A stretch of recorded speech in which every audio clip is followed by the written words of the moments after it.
Welcome to Leadership Trends and Insights by Metaspire. I'm your host, Nina Segura, where we create collaborative conversations to connect our company cultures and our world community. I'm so excited because today you get to learn from Barbara Schrutt.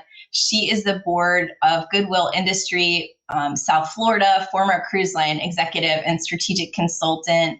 So I'm so excited that you could take a break from being of Goodwill Industries in South Florida on the board. I know you are a board member extraordinaire, and I would love to hear from you. So welcome, Barbara. Thank you, Nina. It's such a pleasure to be with you here today. I've listened to many of your other, I was going to say, Metaspire discussions, so I continue to learn, and I'm just honored to be with you. Thank you. Barbara, I wanted you on the show because I wanted you to share your experience as it relates to what you embody as a leader and also what you think the world needs more of as it relates to leadership. Thank you. And I have to say that since if you had asked me these questions a year ago, or maybe I should say 13 months ago, pre-pandemic, it would be different because things have evolved. They were already on certain tracks, but they've really continued. So because of Zoom, like we're doing now, I think one of the core things that continues to be really important is collaboration. And we always thought collaboration was important, but now because we are working virtually, and we're going to continue in many ways, that's one of the learnings I think we've had. I think you have to be able to collaborate. You have to be able to work in groups. Silos do not work anymore. And I feel like that's one of the core things for me that I've been taking out is how important that word is and the ability to collaborate. Two others that I think about a lot. And one is the other one I would talk about is authenticity. And similar too, when you're being virtual, you're not seeing the same type of things that you used to, because we used to talk about body language and how people reacted and were they really being honest, where their heart was. To me, authenticity is incredible. And the last point I would bring is compassion. And in today's world, because it's nothing having to do with the pandemic, it has to do with the mixture of work and pleasure. And many of us work 24/7, but we still want to enjoy life.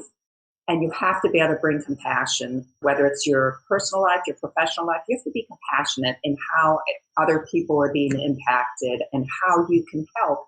And I bring in then how you can collaborate, how you can be authentic, and how you can have compassion.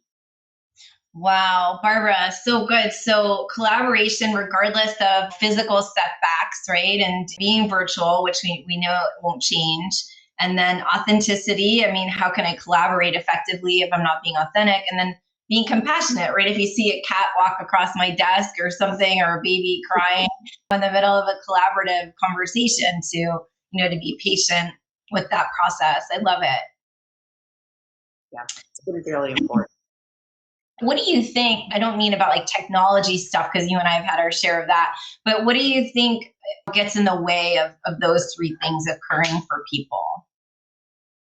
Well, I think the old structures that used to be there for people who don't want to change. So if you work in a hierarchical environment, that just does not work anymore. It may be for, say, if it's the culture where you are, but that culture will be changing. So you cannot be hierarchical and really have that work. Another one that brings back memories to me is fear inducing. It used to be if you induce fear in people, you would get what you want. That doesn't work either anymore.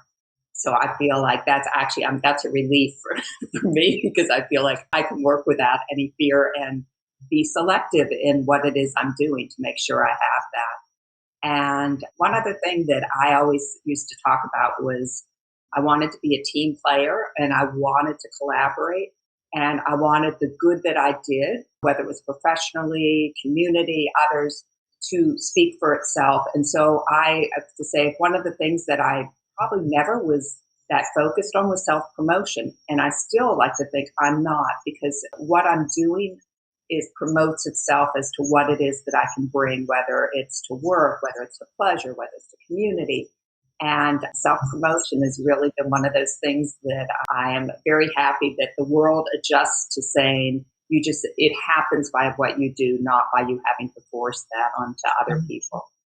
So the best leaders look at who is best to make this decision, not maybe who has the position of authority, as they're relating. So the hierarchical structure of I do this because it's my position to do it, those are old days, as well as looking at your other 2 points, which is creating an environment of safety, right? And when we can create safety, new ideas happen. Maybe I'm learning, it's more of a learning environment.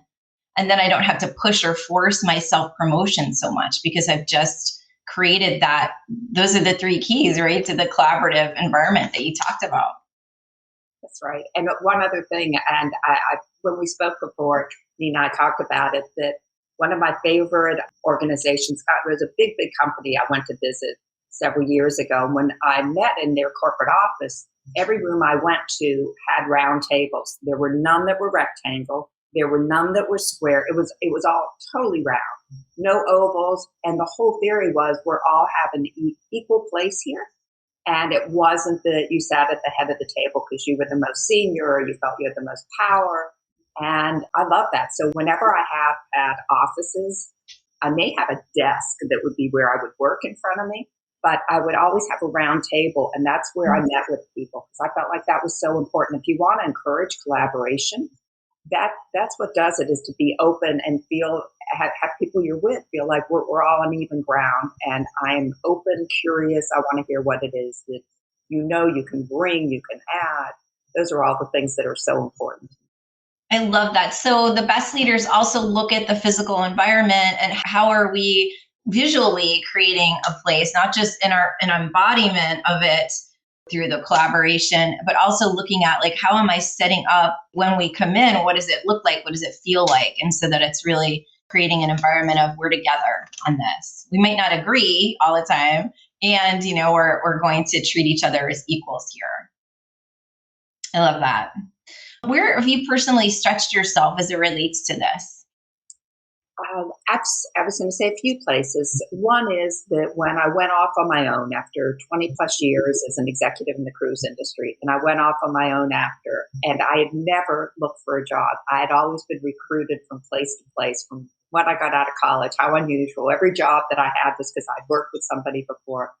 So to me, when I went off on my own to start my consulting business, that was really reaching out because I hadn't done that. So it was for me internally first to learn how I can add value, what difference I make, what are the needs that people have, and how can we work together that we're going to add on. So I felt like that's really a push for me. And the other was learning that even though I've been a financial person, that I had to be creative.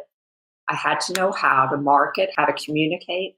That creativity, it goes into so many parts of your life. So that was really an initial stretch for me. And then the latter was, for me, I've always been really involved in the community. I feel like, how can I give back to the community? So I've been involved with a lot of not-for-profits in South Florida and feeling like, how is it that I can add value? How can I lead?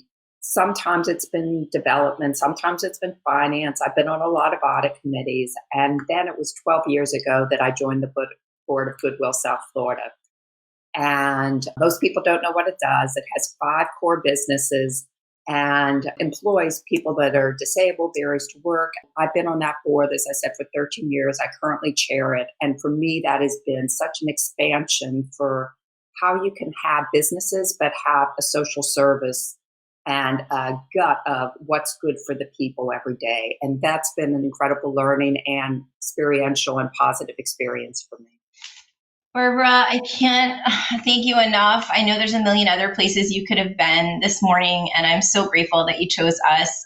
If you're a leader in an organization looking for business transformation, or if you're a woman in leadership, definitely reach out to us. We'd love to hear from you, and hit subscribe, share it with others, post, and join the conversation, better yet. Thank you, Barbara, so much for joining us. Thank you.